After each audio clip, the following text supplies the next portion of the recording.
ჩვენ ხედავთ მდინარე არაქს, რომელიც ყოფს სომხეთსა და აზერბაიჯანს ირანისაგან. ეს მდინარე არის ისტორიული საზღვარი ჯერ რუსეთის იმპერიისა და სპარსეთის იმპერიის და შემდგომ ამ ორი ქვეყნის ირანთან.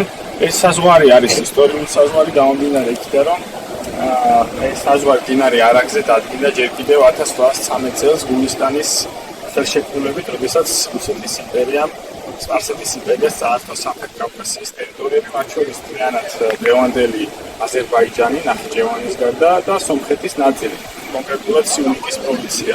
შემდგომ უკვე 1828 წელს ხელი მოეწერა უკვე ხელშეკრულებას თურქმენჩაის შეთანხმებას, რომლის მიხედვით უკვე ერევნის სახანო და დანარჩენი სომხეთის ტერიტორია დაიკავა რუსეთის იმპერიამ.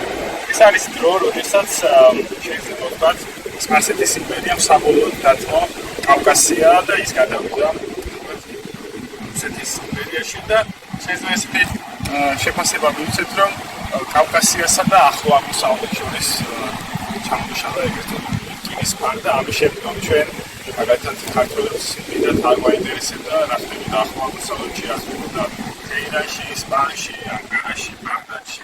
ესეც მოგვიყვება ზედაც დამოკიდებული გავი საუკუნეების განმავლობაში რა ხდებოდა ამერიკაში მას გადაწყვეტენ ამ სივრცეში არსებული მაშინერი სახელმწიფოები და აქედან იწყება გარკვეულწილად კავკასიური ხალხების ხედვა დასავლეთისკენ, ევროპისკენ და დასავლეთის ამ პერიოდიდან.